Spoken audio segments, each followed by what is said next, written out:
Hello， 大家好，欢迎收看最新期节目，我是小渊。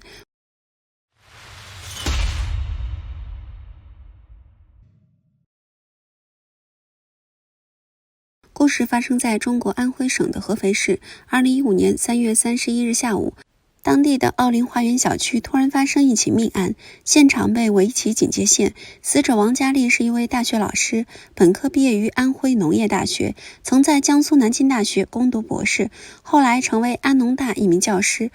出版过关于资源以及经济的专著，发表过多篇学术论文。他主持的一个青年基金项目还获得了优秀奖。遇害前不久还被评为副教授，案发时只有34岁，正处于事业的上升期。丈夫则是一家私企职工，经常出差。死者的一位同事回忆说，王老师在学校负责给本科生和研究生上课，同时担任班级辅导员，教学质量和为人性格很受学生肯定。因为丈夫经常出差，家里没人照顾儿子，就经常把孩子带到学校，平时经常能看到学生跟他儿子一起玩。据了解，凶手是死者的公公高朝祥，案发时61岁，是个初中文化的农民，老家在山东，案发时在附近做劳力。问题来了，一个博士生儿媳妇，一个是年过花甲的公公，究竟是什么样的仇恨会让公公在家中把儿媳妇给活活掐死？而且儿媳妇当时还在卧床养伤。事情曝光后，很多民众猜测，也许这个公公有非分之想，想趁儿媳妇行动不便时侵犯她，但遭到强烈反抗，以至于错手杀人。可警方的调查很快否定了这种传言。一段时间后，警方公布了调查进展。2015年3月27日至31日，凶手高朝祥从附近的淮南市来到儿子在合肥市的住所，也就是奥林花园小区3期，照顾腰部受伤的儿媳妇王佳丽。3月31日下午4点左右，高朝祥与儿媳妇王佳丽在卧室因家庭琐碎发生了激烈争吵，一气之下的他就用力掐住儿媳妇的脖子，直到对方嘴部流血，没继续反抗后才松开双手，结果导致儿媳妇当场死亡。作案后，高朝祥离开小区，在外面徘徊了1个多小时后，才拨打了120急救电话，并走到警局投案自首。当时有不少邻居聚在事发楼栋的楼下，七嘴八舌讨论发生的事情。一位小区大妈表示，在当天下午5点左右，自己看到警车和救护车急匆匆开了进来，随后便传出26楼一个女子在家中遇害的事情。大妈说，当时几名医护人员动作很快，直接抬着担架上楼，但下楼后却是空车离开。同为26楼的邻居称，案发单元人家收入条件挺不错，夫妻2人在合肥的滨湖新区也买了一套房子。女儿的离世让王佳丽的父母悲痛欲绝，他们含辛茹苦养大女儿，看着女儿从一个嗷嗷待哺的婴儿到成为让人自豪的女博士，女儿就是他们生命的另一半。更让他们寒心的是，案发时外孙年仅8岁，当时还亲眼目睹了妈妈被爷爷掐死的全过程。外孙表示，当时自己一直喊爷爷住手，可爷爷一点也不听。王佳丽的父母认为，做出如此残忍的行为必须挨千刀。法庭上，他们提出54万元人民币的经济赔偿，并要求判处杀人凶手死刑。死者的父亲回忆说，3月26日那天，自己和儿子来到合肥探望女儿，也许是不想让自己担心，女儿说起是腰椎间盘突出才在家休息，但自己看了片子后就知道女儿在撒谎。追问后，她才承认是吵架时被丈夫踢伤。随后2家人面对面谈判，希望化解矛盾。死者的父亲表示，当时女婿的态度良好，作为回应，自己则谦虚地说道，是我女儿让你们高家人生气了，如果是我女儿做错了，我会教育她。可自己怎么也没料到，短短几天后就发生如此悲剧。为了让女儿读到博士，自己现在还在领低保救济金，所以民事部分绝不同意在庭外调解。检方认为，凶手犯罪事实清楚，作案证据确凿，应以故意杀人罪量刑。对于这番指控，高朝祥供认不讳。庭审接近尾声时，死者的父母还当庭下跪，要求法官判处杀人凶手死刑。让人唏嘘的是，王佳丽的腰部之所以会受伤，也是因她丈夫而起。知情人表示，她的丈夫长期出差，回家后不但不做家务，而且非常爱玩游戏。2015年元宵节时，王佳丽为儿子包饺子，忙前忙后，完全喘不过气儿来。她叫了2次丈夫过来帮忙，丈夫都没回应。后来她发现，丈夫居然和一名女子在聊骚。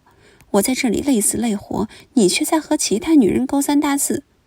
随后2人发生争吵和肢体冲突，期间丈夫用膝盖顶撞妻子的腰部，导致妻子腰椎左侧横突骨折，被医院诊断为2级轻伤，只能请假躺在床上休养。事发后，丈夫请在附近打工的父亲前来照顾妻子。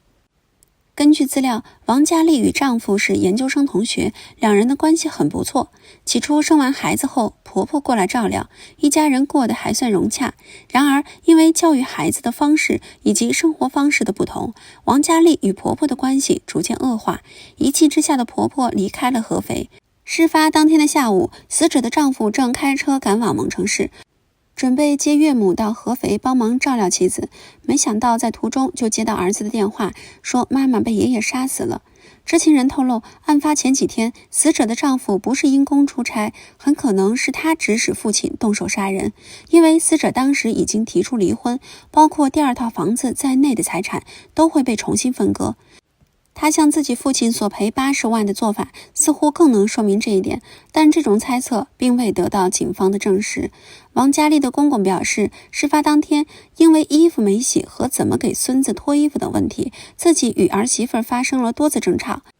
进入卧室后，本以为儿媳妇会低头认错，结果还没说上几句，2人便又吵了起来。情绪失控之下，自己掐住儿媳妇的脖子，也不记得掐了多久，只知道当时脑子一片空白。期间在睡觉的孙子听到动静后走了进来，刚好看到这一幕。王佳丽8岁的儿子告诉警方，发现爷爷掐着妈妈后，自己去拿擀面杖敲打爷爷，让爷爷松手，可爷爷依然不肯松手。但高朝祥却否定了这个说法。看到儿媳妇王佳丽不动，且口角流血后，因为感到害怕，自己便将钥匙放在窗台，然后离开了家门，并打电话给亲戚以及120急救。对于自己的罪行，他辩解说，我本来不想杀死我儿媳妇，只是她老嫌弃我这做的不好那做的不好，我才想教育教育她。高朝祥这番话的目的很明显，就是希望法官相信自己是激情杀人，加上年纪原因就能大大减少刑罚。在法庭上有2个关键问题，其一，死者是否也要承担部分责任。正如高朝祥在前文所说，自己掐死儿媳的原因是被儿媳辱骂，气不过才想教训一下她。因为儿媳妇说，我老伴在合肥带孙子期间与楼下一个老头好上了。高朝祥认为儿媳妇是博士，是受过良好教育的高级知识分子，没有处理好家庭关系，他也有错。但检方认为，对于高朝祥所说的侮辱已经死无对证，但死者受过高等教育，周围人对其品德评价较高，不会出言辱骂别人。其二，高朝祥的行为究竟是直接故意还是间接故意？高朝祥年轻时曾当过兵，并长期从事体力劳动，知道掐人脖子哪怕1分钟人就会死掉，更何况几分钟。所以检方认为高朝祥是直接故意杀人。他作案的时间是当时下午3点30分左右，